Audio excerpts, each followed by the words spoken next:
The advice and opinions expressed by the host of Autism Live and her guests are meant solely as suggestion and should not be in any way construed as child-specific advice. Any choices you make in determining your child's treatment are completely at your own discretion.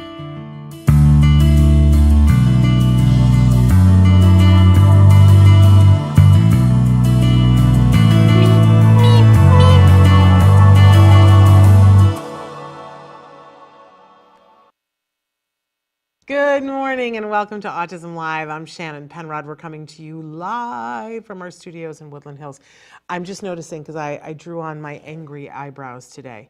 I have more than one eyebrow pencil. Can anybody else relate? And I have one from 2 Halloweens ago when Nancy Allspaw Jackson and I were Moira and Johnny from, what is the name of that show? And so I had Johnny eyebrows, and I drew on I used the pencil. Schitt's Creek, thank you. And I drew on Johnny eyebrows today. So I'm not angry. I just have, as Mrs. Potato Head says, I just have angry eyebrows today. And one of them is significantly higher. This one is higher than the, I just need a clothespin or something to hold that up. Okay, much apologies about yesterday. I'm sorry that I was under the weather, so we weren't here with Dr. Doreen yesterday, and we will make that up to you, I promise. We got some big things in the works, and we're very excited about some of the guests that we have coming up in the lovely month of December. But this morning, we are going to show 2 interviews that we were able to pre-record last week before the holiday with some amazing guests, 3 total. We've got an interview coming up later on in this show with, good morning, Susie, so thrilled that you're here. And so we have an interview that's so inspirational coming up in the second half of the show this morning, you guys, with Austin Riley. He is a professional race car driver, and his website is Racing with Autism, excuse me. And his dad is here with him as well, Jason Riley, so inspirational. And then before that, we have an interview with Megan Griffin, who is an amazing researcher in the field of autism and is working on something that I think you're all going to be a little interested in. But Traven is already, our fabulous Traven, has already started showing you guys some of the places where you can be watching or listening to the podcast. You know, we are live almost every morning at 10 a.m. Monday through Friday. And sometimes we do show reruns, it is true. And we did a marathon over the holiday weekend of just Festival of Toys videos from the past. So if you tuned at any point, you saw how crazy my hair has been on and off and how much weight I have gained and lost in the last 10 years. And you also saw some really cool toys, which hopefully that was the point of the whole thing. Because our toy guide is out right now. The Autism Live Toy and Gift Guide is active right now on autismnetwork.com. Now, if you go to autismnetwork.com, it is not active on Autism Live. Autism Live still has last year's toy guide up there, I believe. At least that's what I was told. I only know what I'm told. But if you go to autismnetwork.com to see the toy guide, and if you click on where it says toy guide, you'll see a drop-down menu. There it is on the screen, autismnetwork.com/toy guide. If you go to there or just click on that first link, then it will bring you to a landing page where you get all 6 of the different categories regardless of what you want to do. Or if you already know which category you want to go to, you know you're looking for a baby toy, then if you just click and hold on where it says Autism Toy Winners, whatever it says, Toy Guide Winners, you can just go directly and click on to baby toddler and go directly to that. I keep telling you guys, I think the best way to approach it is, because it's a big guide, over 100 toys featured in it with different awards in different categories, and you don't want to overwhelm yourself, right? But I think the best thing to do is to start with what the chronological age is of the individual, not the age at which they're functioning, because people function at different levels for all kinds of different things. Like your child might be very good at puzzles, but spoken language is not yet their thing, right? So still go, if they're 7, go to the school age category and look through all of the plethora, the wide range, the spectrum of toys that are available there. See if there's something that sings to you. And by the way, you can purchase directly from there. There is a button at the bottom of each toy that if you click on it, it will take you directly to a place where you can purchase the toy, which we do as a service for you guys because you asked for that a couple of years ago.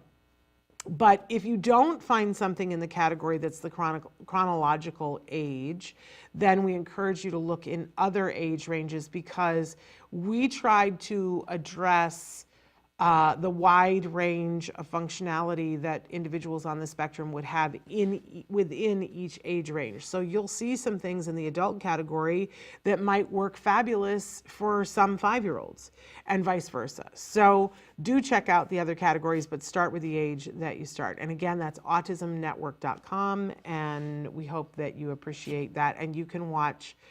We've already started doing some of the reviews of some of the toys, and they are available to you. I encourage you, you can listen to it in podcasts, but I encourage you to check out the video when we're demoing the toys, because it's just a little bit more fun. And though we've done preliminary ones, they're all available to you on YouTube. In fact, whenever you want to watch the show, it's available to you for free on YouTube. We've been archiving 11 years of this thing. 11 years of experts, toy reviews, interviews, discussions about different issues, Dr. Doreen answering questions. Traven is reminding you right now and reminding me right now that we encourage you to subscribe. Now, there are a couple of different places that you can subscribe, because there's a lot going on these days, right? You can follow us on Facebook. You can like us on Facebook. You can do all of those things. You can subscribe to our YouTube channel, and then you will get notifications when certain videos are uploaded. But also, when you visit autismnetwork.com, if you're there for even like 6 seconds, a pop-up will come up and say, would you like to subscribe? I really want to encourage you to do that now more than ever, because we have restarted our newsletters, and we don't like to waste your time with the newsletters. We really don't, because I don't like to open email unless I know that there's something good in it, right? So we just sent out the first newsletter, and it had a code that you could use if you were buying the Shishibo, which is one of our favorite toys this year and last year. During the break, I'm going to go get the Shishibo and play with it so you guys can see what I'm talking about. Amazing toy. Top toy last year, top toy this year. And it's great for all kinds of age ranges. A really fun toy, and our kids are really good at it. And if you need to put something in their hands that will make them happy and keep them occupied while you've got something else going on like cooking dinner, pick Shishibo. And we sent you a coupon code for, if you were ordering the Shishibo, for money off of the Shishibo. And we expect to be doing that with more toys in the month of December. So really want to encourage you to be signing up for that newsletter. If for some reason you already signed up for the newsletter and you didn't get it, please make me aware of that, because I like to know if things have gone awry. Sometimes if it's just, the dot in your comm got messed up, we want to fix that so that you can get the good stuff, right? The good stuff. Okay, so I mentioned that we've got some great interviews for you today. I'm really excited because we've been sitting on these interviews for a little over a week. And the first one that you're going to see right now, let me talk first about the second one. You don't want to miss that. Don't go away, because it's one of the more inspirational interviews that we've done. To hear this young man, Austin Riley, talking about what his early life was like, and hear his dad talk about how, things were not good. At school, things were not good at home, and how they found Austin's thing. And it's just amazing what his thing is, because he likes to drive over 100 miles an hour. Who would have thought that? Who saw that coming? Right? Not me. But he's a professional race car driver, and he's winning, and he's setting new records, and he's representing our community in a way that is absolutely inspirational. So you're not going to want to miss this son and dad talking about what they're doing and how you can participate. If you want to, your family can have a puzzle piece on the side of his car as he races, which is a pretty exciting thing, right? And it's not cheap, him racing, so we all want to support him. But up first, we have a short interview with Griffin, and she is a professor Megan, excuse me, I knew that and then I didn't say it. It's not Megan, it's Megan. Megan is a professor at Whitworth University, and she does research, and she's got a new research project that I think is really going to strike a chord with you guys. Some of you that are watching are really not in the ABA camp, and you know that we welcome all opinions here. We really do. Everybody knows my opinion that good ABA therapy, it can be very beneficial and that saved our lives. Just keeping it real, right? But it's got to be good ABA and it's got to be mindful ABA. And I am well aware of the fact that there is lots of ABA that's out there that is neither of those things. But Megan has got this new research project that I encourage all of you, if you fit the criteria, to participate in this new study, because I think it's way past time for this. So we're going to go to that interview, and then I'm going to be back in between the interviews to address any comments or questions that you guys have. But check this out. Megan Griffin. Welcome back. We're so excited that right now, for the first time, we're welcoming Megan. I was going to say Megan. I schooled myself that I was not going to say Megan. It's Megan. Her name is Megan Griffin, and I'm so excited to have her here with us to talk with us about a very exciting project that she's working on. So first of all, Megan, welcome. And then let's start by you telling the folks at home who are watching a little bit about you and the kind of work you do, and then we'll talk about this exciting project. How's that? Perfect. Well, thank you so much for having me. This is just such a treat. I am an associate professor of special education and applied behavior analysis at Whitworth University, and I also coordinate our ABA program at Whitworth. And I do all kinds of things. I've done research in ABA, and a lot of my work has also centered around probably some of the most meaningful projects that I've done have centered around listening to the voices of self-advocates and responding to those expressed needs and concerns. And so those have been the most meaningful projects I've worked on is in my time in academia. And I have a new project that I'm really excited to share with your audience. Yeah, I'm going to stop you for just a second, because even when you started to say, you know, I work in the field, I'm a professor for ABA, you know that the audience went like this, because there are people who love ABA and are all excited about, oh, we have an ABA professional here, and then there are people who don't like ABA and who went, oh, you know, I don't agree with that, and they're very down on ABA. And it's really, there seems like there are two distinct different stories.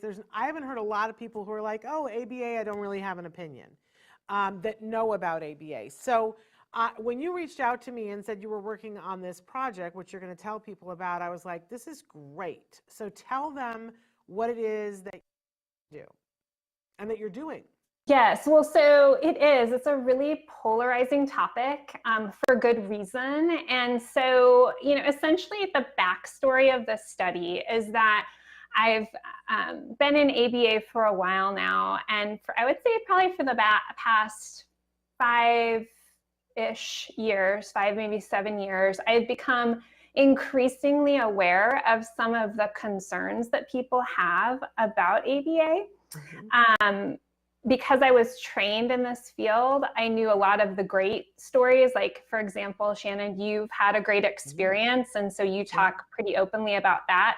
But I've become aware over the past 5 to 7 years of some of the really hard and challenging experiences some people have had. And that just isn't sitting well with me. And I thought, we need to learn more. We need to do better. And so the best thing that I thought we could do was to actually listen more to the actual clients and consumers of ABA in order to get a better sense of what is working really, really well, you know, for example, in your family, Shannon, but then certain things that have been painful or harmful for certain people within the autism community and the broader community of folks who've received ABA. And I want to hear it all. I want to hear very, very good to the very, very bad and everything in between. And my goal really is to just help center the voices of consumers in this discussion, because if you look to the research, a lot of it is driven by the professional voice, and I'm wanting more to bring the consumer voice to the forefront with this study. So you are hoping to interview pretty much anybody who would like to be interviewed on this subject, but you do have a couple of stipulations that for this particular study, you want to be talking to people who are over the age of 18. Is that correct? That is correct. Yeah. So absolutely. So you do need to be over the age of 18, and you do need to have received ABA services at some point in your past, or currently, if that's applicable. And you have to be willing and interested in participating. Anyone who participates will receive a $20 gift card to Target, just to make sure that we're thanking people for their time and participating in that way, kind of donating their expertise in that way. I know that for some people who have had hard experiences, talking about that may not sound very appealing, and I certainly understand that. I don't want anyone to feel re-traumatized.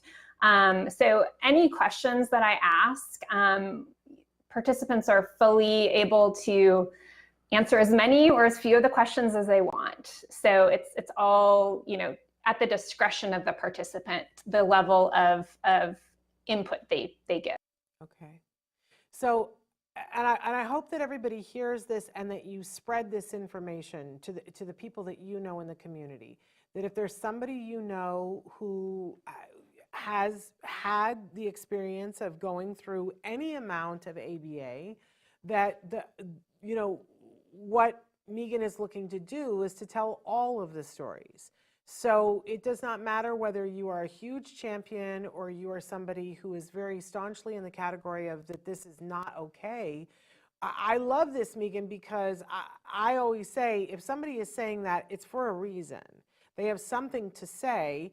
And I love that the ABA community wants to know, so that if there is something, there's not just an assumption of, then what the person did has nothing to do with what I do. They're wanting to know what was traumatizing about it, because then it will help to identify if it is in fact something that has nothing to do with ABA, because we all know that there are people out there doing wrong, calling it ABA, but it's not, right?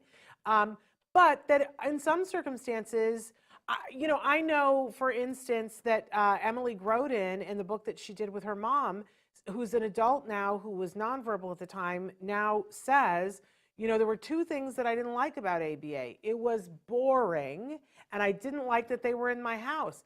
I go around and tell ABA professionals that all the time, because I'm like, that's good information that you should know, right? Don't be boring. And yeah, come on. And that some individuals see their home as a safe place, and they would rather have it at a center or an office, not in their home. Feedback, and that's the sort of thing that I'm hoping to gather, and I'm hoping to document for our field so we can get better.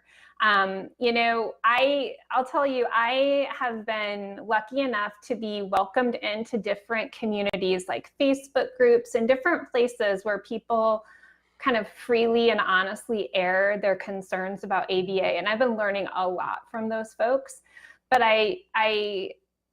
what makes me sad is that not everybody has access to that knowledge. And what I'm hoping to do is document this sort of formally, in the literature, so that we can go forward and say, look, these are the practices that are getting us amazing results, and people are happy with how the goals that we had and the procedures that were used and the outcomes. And then I also want to identify those things that, were harmful, painful, not okay, and make sure that that is broadly getting to practitioners, but also the people who train those practitioners. I love this. And I know that the question is going to be asked, well, if you're an ABA professional that is, and if you consider yourself not neurodiverse, are you really going to be able to put this information together in a way that's fair? So talk a little bit about, because you're not doing this by yourself. Yes, I'm not doing this by myself. Really intentionally, I have partnered with this amazing autistic BCBA named Dr. Mari Cerda, and she is just an amazing advocate for ABA consumers and autistic individuals and their rights. And, I also just want to, I've done other studies that are similar to this. So I've gotten a lot of questions about this and sort of where I'm coming from, what my agenda is, what's my positionality, basically. Yeah. And I want to make sure people know, I get a lot of questions about like, oh, who's funding this, for example. So I want people to know that this was funded by a small grant at Whitworth University. It's not funded by an anti-ABA organization or a pro-ABA organization. This is just a passion project that I've taken on. I applied for some internal funding. I was awarded it. And I'm using it to try to center the voices of people who don't normally get heard in this discussion. So trying to amplify those voices. I also want to say that, I am a person that, although I don't have autism, I have other conditions that are invisible to many people, medical conditions and mental health conditions. And so, although I don't have autism, I want people to know that I'm bringing that to the table as well in terms of trying to be able to be empathetic and trying to bring a diverse team with Dr. Cerda as well. I love this, and I love that you're asking the question, and I also want to say to anybody who is on the fence about this, about reaching out and talking with Megan, that this is a great opportunity. One of the things that I'm fond of saying is that if what we set out to in the beginning was to make sure that you had a way to communicate, then we as a community have to listen to what you say when you communicate, and however you communicate, right? And you guys are, there are many of you who are out there communicating and saying you don't like ABA, and here is a perfect example of somebody who is saying, I'd like to listen. I'd like to listen, and not only that, I'd like to document it so that the world can see a range of stories, and that she'll be talking to people, anybody who wants to talk. So have your voice be heard in this, whatever your story is, whether it's that you like ABA, whether it's that you had a hard time and why you had a hard time. That is important information, and we should all be learning from it. If our hearts are really going to be in the right place, of course we would learn from it. So don't be shy. Where should they go, Megan, if they're like, all right, I'm going to take her up on this, and I want to be interviewed? So I'm sorry, I'm hearing a little bit of feedback. Okay, you're okay. Go ahead. I'm going to ask you to put a link in the show notes, if that's okay, that they can click and just take them to an easy way to schedule the interview. Also, if anybody wants any more information, my email address is mgriffin, Griffin, at Whitworth, WHITWORTH.edu. And I would just say, truly, even if you don't want to participate in the study, I would love to hear from you. If you have an opinion you want to share with me, or a concern or a question, I would absolutely love to hear from you. I'm passionate about this and I want to learn. So I just so appreciate the platform and the ability to reach more people with this opportunity. Thank you so much, Megan. I think this is an important project, and I can't wait to see what you come up with. I think we'll all learn from it. So you'll have to come back when you have your compiled everything. Will do. And we will include where to go to be interviewed in the show notes. Megan, thank you so much for taking the time out of your busy schedule to be here with us to talk about this. And we'll have to have you come back and talk about other things. Oh, thank you so much. All right. You have a wonderful day. Bye-bye. Bye-bye. We're going to be back after these messages. Welcome back. I'm playing with my Shishibo. I've got it into an interesting shape here where it's peacock on one side, lilac and whatever on the other side. And during the next interview, I'm going to try and get it into the shape of a cube. So this is how this crazy thing goes. It's just amazing. So much fun to play with. This is the Shishibo. So I hope that you guys will participate in, and I see, Miriam, that you're asking for the email in the text, and thank you for sharing. And do we have that, Traven, that we can put it in the text? What the email was that Megan left there, we will try to do that for you.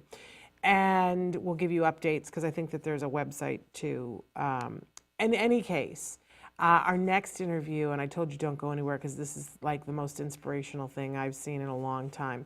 We've got two amazing guests. Austin Riley and his dad are joining us. And this is a really no-holds-barred discussion about how they discovered that race car driving was his destiny. I'm going to be with you when we come back at the end of this, and hopefully I'm going to have this back into a cube. Let's see. The race is on to see, can she do it? But check this out, Racing with Autism, and hear how you can help to support them in their endeavor, which is to get to Europe and be racing in Europe. So check this out, and I'll be with you on the other side. Welcome back to Autism Live. I'm very excited right now because for the first time on this show, we are welcoming Austin Riley and his dad, Jason. They are with Racing with Autism is the name of it? Correct. And the website is racingwithautism.com. Most certainly. Okay, so we've got a lot to unpack here, but we're very excited and want to welcome both of you for being here. Austin, I'm like impressed. I feel like I'm here with racing royalty because you are someone who broke all kinds of world records this year. You are an amazing car driver, but you also identify as being a person that, what are the words that you say? Do you say that you're on the spectrum? How do you like to phrase that? Spectrum, yeah. On the spectrum. So, but you know, first and foremost, you're a race car driver. It just happens to be extra exciting and a wonderful inspirational lesson for so many of us in the community to have someone who is such a highly skilled, winning race car driver who identifies as being on the spectrum. So Austin, I don't even know where to start, you guys, but let's start with the beginning. How did you discover that you are a world-class race car driver? Because did you just steal the car one day and show dad that you can drive it over 100 miles an hour and be trusted with that? I can't imagine that that's how it happened. The way I got into racing was actually by my dad. So you did hand him the car keys, Dad? Is that what happened? No, it was well before he was legally able to drive. He was almost 8 years old and having a really hard time in school for being different. As most kids have great difficulties. It was an easy target for bullying. The amount of days he came home missing an article of clothing because somebody took it off him, thought it was funny for him to walk home with one boot or one shoe, or were many. And I'm so sorry.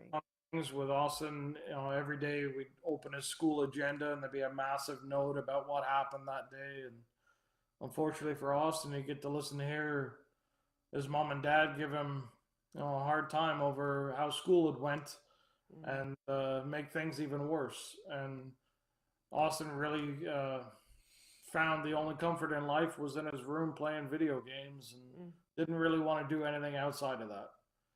And wow. as a parent, we tried to encourage Austin to get out into the world, not listen to people say that he couldn't do something. And we tried various activities from soccer to hockey to pretty much anything. And one day we got a flyer in the mail, of all things, about a go-kart program at a track that wasn't too far from our house, and thought maybe Austin's love for cars would turn into a love for driving. And I can remember the first time we went, it took me about 4 weeks to convince him to go, because he was convinced that he sucked at everything in life. And if he went, people would make fun of him and he would get upset and we'd have to go home. And it was only after about 4 weeks of me continually nagging him that he said, you know, I'm going to go just to shut you up. I'm only going to do one lap of the track and then I'm coming off and we're going home. Okay. So Austin, I just want to say I'm sorry. I'm sorry for every time that somebody bullied you. It just makes me want to put my head down and cry. But man, are you showing them now. Tell me about what that was like the first time that you went around the track one time on a go-kart. What was that like for you?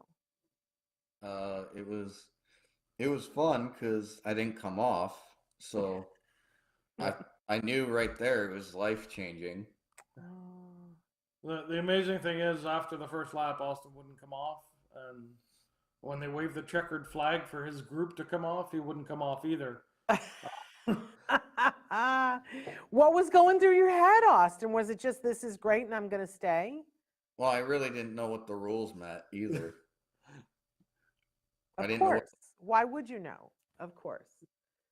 All he knew is he was having the time of his life, and I had to go out on the track and make him stop. And at that point in my life with Austin, I was in, it was a breaking point. My wife and I were having a lot of trouble at home with Austin, you know, because of school, and we differed in opinion on how to help him, how to discipline him. It was really hard. And at that moment, when Austin wouldn't come off, I thought this was another failure. And I walked out on the track, and all I could hear from other parents behind me was like, "What's wrong with that kid? You know, why doesn't he listen? You know, where's his mom? Where's his dad?" And I made a decision myself as I walked onto the track, was I was going to let Austin have it, and I was going to embarrass him like he was embarrassing me. And when Austin stopped in front of me, I saw the biggest smile inside of his helmet I'd ever seen. And I couldn't really yell at him because I was too busy crying. And I knew at that point that we had found something. And from that moment, it's been an unbelievable journey how motorsports has given me the son I never would have had. It's given him acceptance because he's judged on his abilities on the racetrack and not his so-called disabilities off the track. Yeah. So, man, what an amazing, you guys have me crying here. Were you afraid that you were going to get yelled at, Austin, or did that not even enter your head because you were having such a good time? I was having a good time. You were hoping I would know where the brake pedal was. Yes, I was certainly hoping that it wasn't going to turn even worse. So as I stood in the straightaway blocking it, that Austin knew where the brake pedal, because he hadn't used it to that point yet. And was it just that you had this innate ability that you understood how to, like, because I got to tell you, I'm not a great driver, and to go around those turns, you know, how old were you at that point, Austin? Only like 7. Oh my goodness. How many times did you spin out though? Oh, like 10. Well, more than that. Okay. He wasn't very good, but he was having the time of his life doing it. Okay. So good for us all to know that maybe, because I was thinking you just had this amazing talent right out the gate, but you just loved it. So you kept working at it and you got better and better at it, it sounds like. Yeah. He wanted to race in that afternoon's race, and I think he finished second last, but it would turn out that race was the only race that he missed the podium the rest of the year. Wow. And I think he finished like 3rd overall at the end of the season, and he was by far the youngest. He was only 8 years old, and the 2 kids that beat him were 12 and 13. it's Wow. kind of then we started to realize, well, maybe there's a little more to this. The way Austin was wired seemed to be perfect for that kind of activity. So I got to ask this, Austin, because I know people wonder this, but is it just as fun when you're racing if you don't win, or is it really extra fun when you do win? Racing's fun regardless if you win or lose. Got it. I love that answer. As a dad, one of the things I'm most proud of when Austin comes off track, you can't really tell whether he came 21st or first. Wow. Because it's the same demeanor. He has the same smile. He's doing what he loves to do and what he says he was born to do. Yeah. And my wife and I do everything we can to continue this train and this journey. So he's not only inspiring, his parents, but he's gone on to inspire, thousands of kids worldwide to start racing with autism. And Absolutely. it's been staggering. So let's fast forward a little bit now, because let's talk about where you are now. How old are you now, Austin? I am 23. 23. And you're not racing go-karts anymore. Tell us what kind of car you have and that you're racing. I'm racing what's called a Radical, which growing up was the car I've always wanted to race. Okay, what does that mean for those of us who aren't race savvy? What's a Radical? It's like a miniature Le Mans car. It's like a prototype car without a roof. It's a Oakman cockpit. It's capable of 150 miles an hour, significant downforce. It's a full-on race car. Okay. 15 years ago, would you ask me if Austin would ever be capable of driving something like this? I would say there's no chance. Right. But he is, and he's winning. So you've had a record-breaking season this year. You've broken world records. Tell us about what's been happening and why people need to be paying attention, because you're tearing it up. Yeah, I won. This is now my 4th championship I've won in the Radical. In 2 years. 3 years. In 3 years. Wow. And now I get to go compete in the UK next year, which is going to be probably the highlight for our team. Yeah, but just one race, though. Just one race. Wow. So in 2020, Austin won the Canadian Radical Championship. He backed that up again in 2021 by repeating the feat. And a much bigger challenge has been this year, racing in the U.S. Radical Series. Mostly tracks Austin had never been to before, against much bigger fields, multi-class racing. For him to win the championship in his first year in the series with the smallest team in the paddock with the smallest budget, not only to win the class championship, but to win the overall championship has just been unbelievable. I've been watching. It's a big deal. Pardon? It's a big deal. Yes, it's phenomenal. It's really a major achievement for this young man, and the amount of inspiration he has given to other kids that are coming behind him in motorsports and in any other type of activity that have autism, that Austin gives them hope to believe in themselves. It makes me very proud. Yeah, I think we're all proud to have this time with you, Austin. But you were saying to me before we went on air, Dad, that this is not an inexpensive activity. I'm sure that it wasn't even when it was a hobby, but now as a profession, it's a pretty staggering. I don't know if I'm allowed to say some of the numbers that you were saying, that every time you go on a race, it's a sizable amount of money. It's like the equivalent of almost a year in college. Yeah, every time you race. It's a significant commitment, and every level that Austin has gone up the motorsports ladder, it gets more and more and more expensive. And when you're just like, try to stay awake there, Sparky. We're boring him. It's okay. I love that smile. So when you're a small team like us and operating on a small budget, and we don't have test days at activity. Like for us to travel from Canada to Texas, that's like a big commitment financially and time wise. We don't have, we're not able to go down and test for a few days and come back before race. It's just not possible. Well, and you got to move the car. Yeah. I mean, like from a very logistical standpoint, you have to get people and the car there, and everybody has to be housed. And you were telling me about the cost of tires and fuel, and we all know how much, gas prices are. We can only imagine when you're going 150 miles an hour. And you brought up, because I don't think that would have occurred to me, when you're going 150 miles in the car, it's important that everything is working properly. So, you're testing things on a regular basis. So it's a lot, but there are many different ways that people watching can help support you. First of all, if they go to your website, racingwithautism.com, is it .com or .org? .com. .com. I imagine that there's a place there where people can donate, yes? There's a donate button right at the top of the homepage. We have a store with Racing with Autism merchandise. We've just been released today that every year we sell puzzle pieces to go on Austin's car. So you can buy a puzzle piece and get your name on it, or your family's name, or your business that helps Austin continue to race. Obviously, there's corporate sponsorship packages available.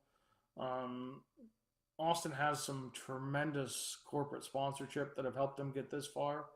Well, say them. Let's shout out and then see who wants to add on to that list. But who are some people you'd like to thank who've been sponsoring you? You want to have a go at this, or? No, I can't remember. There is a lot. Austin's title sponsor is Spark Power, a Canadian company that operates in the U.S. Lincoln Electric is Austin's next biggest sponsor. They are a global company. They've been Austin's supporter since he was 13 years old in go-karts. Probably our longest serving sponsor, and we'd be lost without them. Haggerty, an insurance company for classic cars.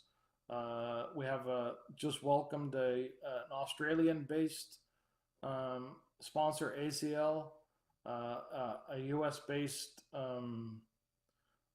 company in Wisconsin, Nesco, Addie's Army, which is an autism charity in Alabama. Who else am I missing?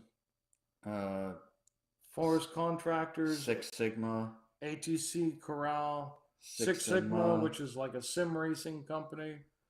FEL Motorsports, Braden Motorsports, Hammond Manufacturing. These guys have all been part of our team for a long time, except for additions. But as I keep saying, as we continue to move up the ladder, the costs continually increase with that. And yes, when you're looking at a racing budget of over $200,000 for the next year for Austin to race. And we got to get you overseas for next year, for 2023. We got to get you over to Europe so that you can race. What will be where will the race be, and what's the date of the race in 2023? You want to explain? I get to pick one race. Yeah. Oh. Well, because he won the overall Radical Championship this year, Radical is a UK-based company. They have a Radical Cup in the United Kingdom, as they have Radical Cups series all over the world.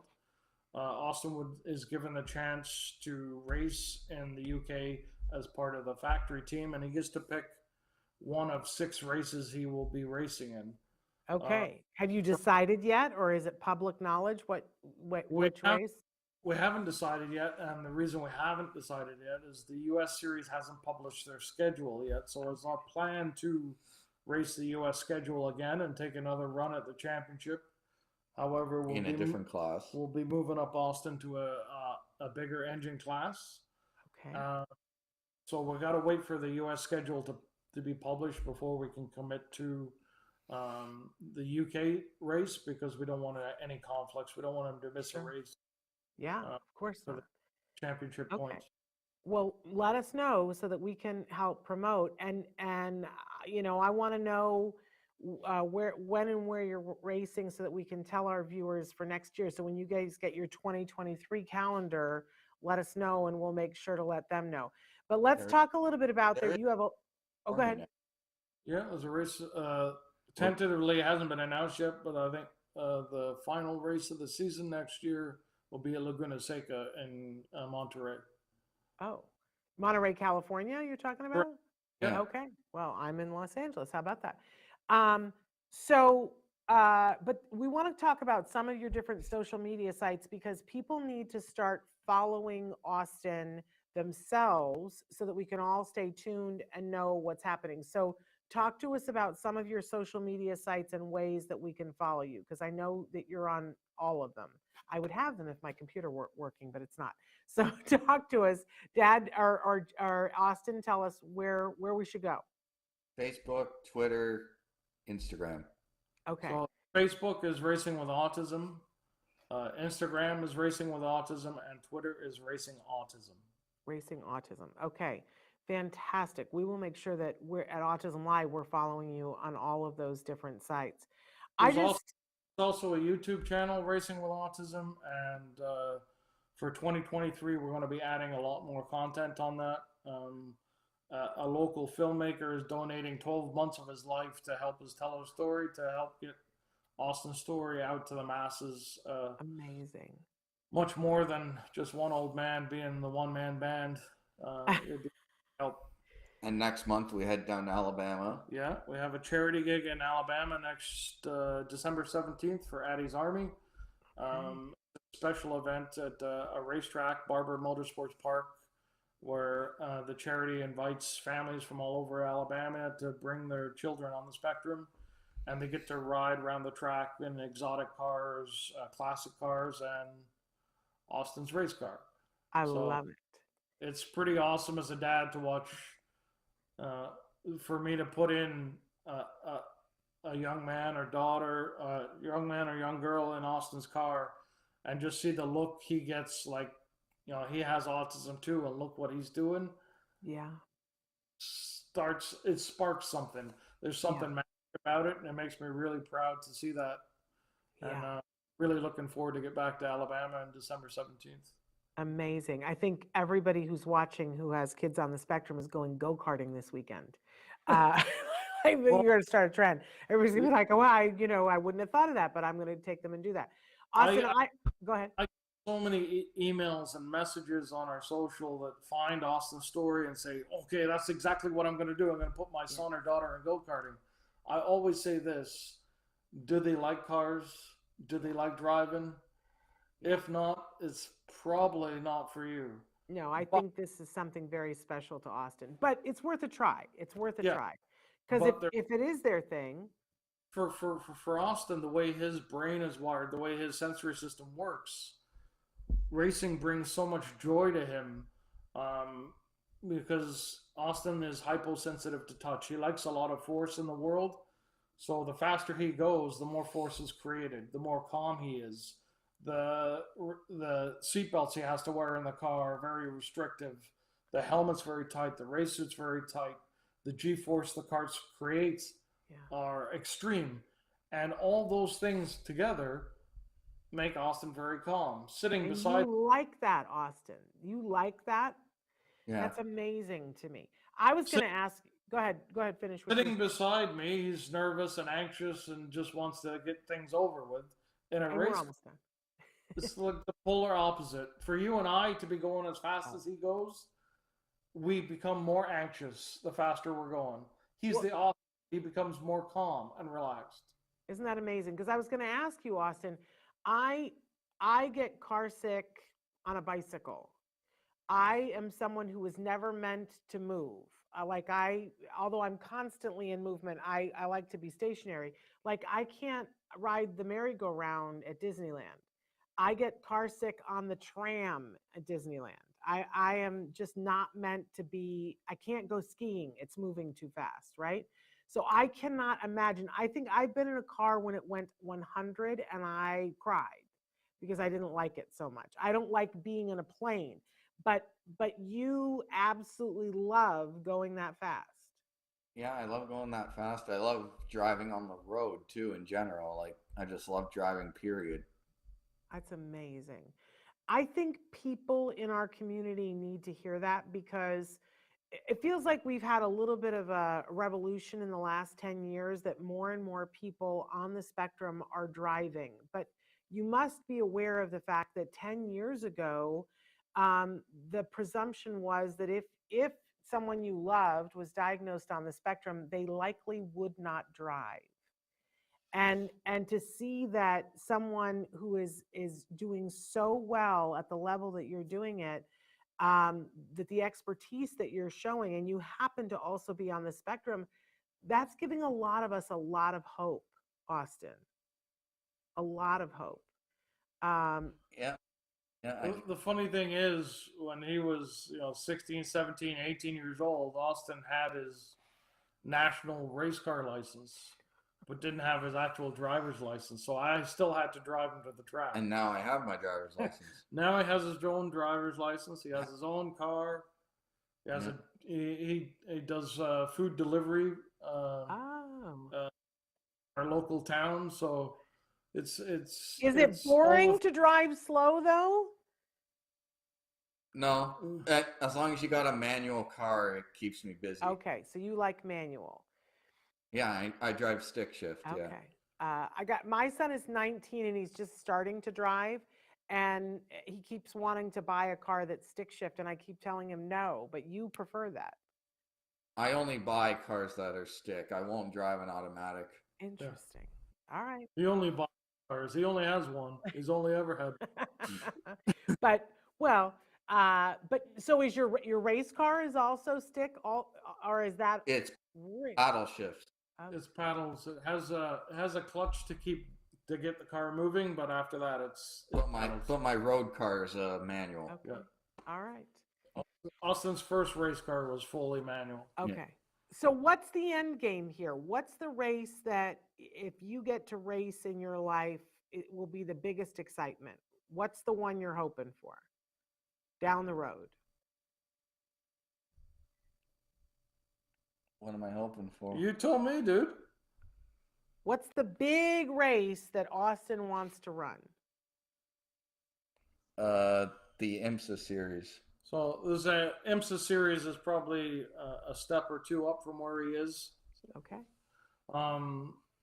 IMSA is like one of the biggest sports car series in North America, if not the world. Multi-class racing, so prototypes, sports cars, all kinds of stuff. Austin's always dreamed of driving a prototype car. He definitely has the skill. Yeah. For Austin to race in that series, or even just a one-off race like the 24 Hours at Daytona or the 24 Hours of Le Mans, those are all been long goals for us that if Austin could ever get to that level, sponsorship and have backing to make that happen, that would be, again, making history, because it's never been done by anybody on the spectrum to this point. Wow. And I can't think of it. Here's the thing. You're going to do it. You're going to do it, Austin, because you got something special. And it's just such a pleasure to have you here. And I know we made you wait a little while, but I appreciate you so much for taking the time, because you're a busy young man. And I appreciate your dad. It seems like you get a lot of support from your family to do this amazing thing that is your passion. What an amazing, amazing family you guys have. We wish you the best, and we hope that somebody sees this who has a business or knows somebody who has a business or is an executive that works for some big company who would love to have their name on the side of your car. I can't think of a better way that they could show the world that they're supporting autism and those on the spectrum than supporting you in your efforts to go all the way. So thank you. I appreciate that greatly. And, just looking at Austin's objectively, not as his dad, for somebody doing what he's doing with what he has to face every day is extraordinary. For him to just be competing at the level he's competing at is extraordinary. For him to be a 4-time champion in 3 years is unbelievable. Well, he's extraordinary. Yeah, I am staggered that no company, no massive company has got behind Austin's story and said, this really the world needs to see this. And that's no disrespect with our partners that we have now. We would not be here without them. Yeah. But somebody big, I understand what you're saying. Somebody big should take advantage of this, and they will soon. Your story is too good, you guys. They will. I guarantee you. Put money on it. I said so. It's going to happen because you're doing all the right things. You're doing all the right things. And I just want to say, Austin, that you are extraordinary. You're an extraordinary young man, and I'm sorry that people didn't always recognize that. But how amazing is it that they're recognizing it now, and you're shining a light down a road that a lot of people are going down, and making it possible for other people to follow behind you. So thank you for that. Thank you. I appreciate you. See, and you got me all teary-eyed. It's all gonna happen for you guys. I know, because you're doing all the right things. Like I said, I appreciate you guys taking the time with us. Please keep us posted. We're gonna follow you on all of your different social media sites so that we can be the first to hear as you guys continue. And Austin, you continue to just break records. But keep us posted too, all right? Yeah. All right, much love. Thank you so much. Bye-bye for now. Thank you. Thank you. We're going to take a short break, and then we're going to be back with more Autism Live after these messages. Stick with us. Isn't that inspirational, you guys? I so enjoyed talking with all of our guests today. Make sure, I just saw on, because I'm following them on Facebook now, that over the Black Friday weekend, they opened up, they're selling the puzzle pieces that go on the side of his car. You can sponsor him right now. So go to Racing with Autism. Did you see? I got it into a block. This is the Shishibo, and I super love this. If you were subscribed already to our newsletter, then you got a discount coupon. So basically you crack this thing open, and look, it does all kinds of fun things, and you can make all kinds of other shapes. And I'm not great at it, but it's a good time, you guys. A super good time. So definitely check it out. And that's the Shishibo. If you got the newsletter, then you got the coupon code. If you didn't get the coupon code, you should sign up for the newsletter.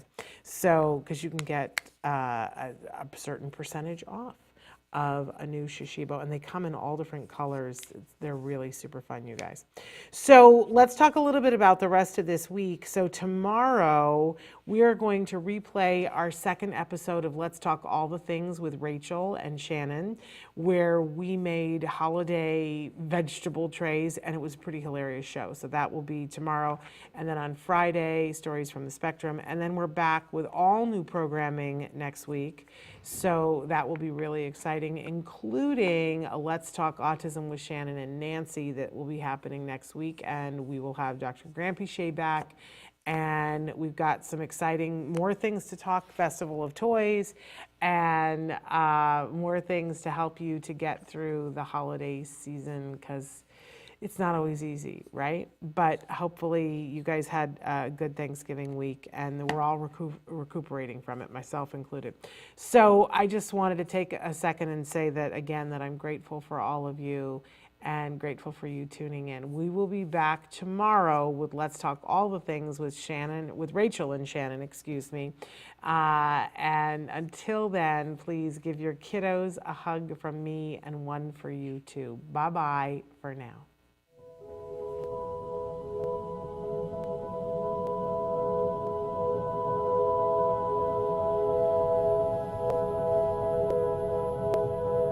If you found anything helpful in this video, please give us a like. In fact, make sure that you smash that subscribe button on YouTube and give us a like on Facebook.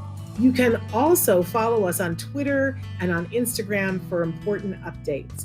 And please download our free podcast wherever you get your podcasts. Thank you so much. See you next time.